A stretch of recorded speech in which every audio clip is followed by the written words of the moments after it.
One TV Patrol.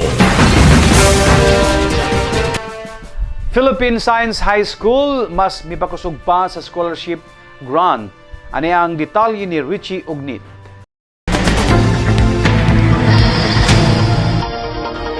Gipahimudsan sa mga representante sa Philippine Science High School, Northern Mindanao Campus ang People's Hour sa ulahing regular session sa konseho aron makapambit og makapahibalo labot sa maayong programa nga gitanyag sa Philippine Science High School.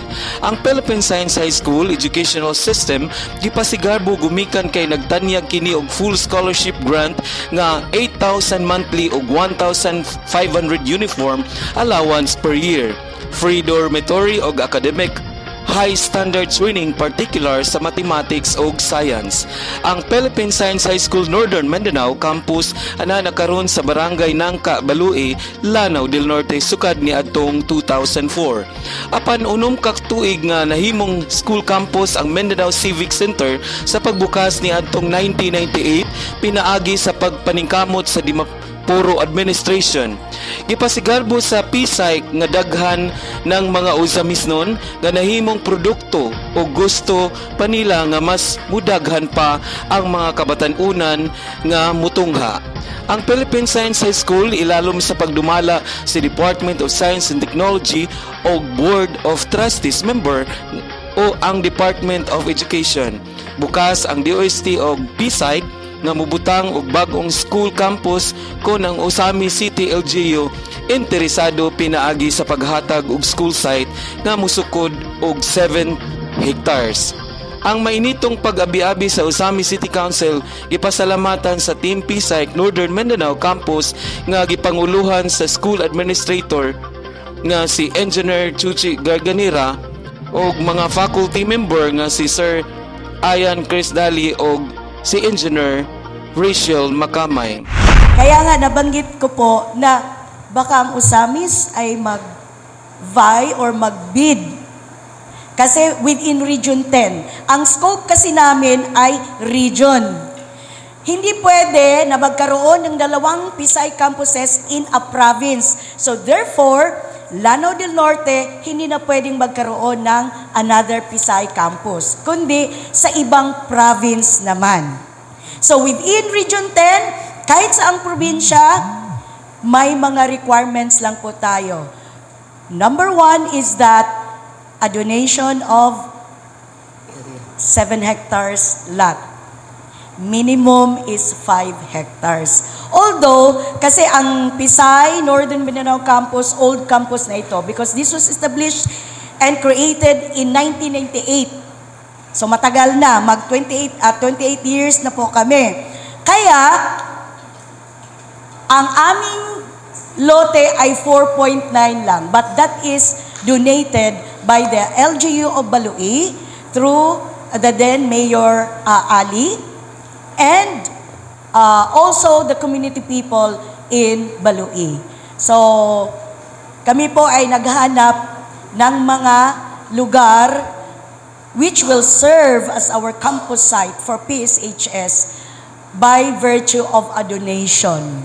So, baka Vice Mayor, baka maraming lote dito sa Usami City, pwedeng magkaroon ng PSI.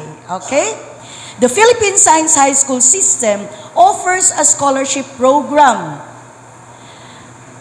with free tuition, a monthly stipend and living allowance.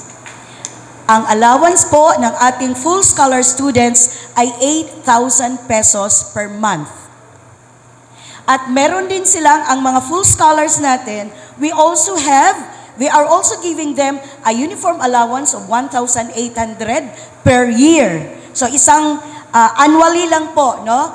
Bali sa isang taon, magbibigay po tayo ng uniform allowance in the amount of 1,800 for our students, and transportation allowance 2-way lang po in a year. So kibali, isang beses pagpunta nila at pagbalik, so twice lang po ang para sa transportation allowance ng mga bata.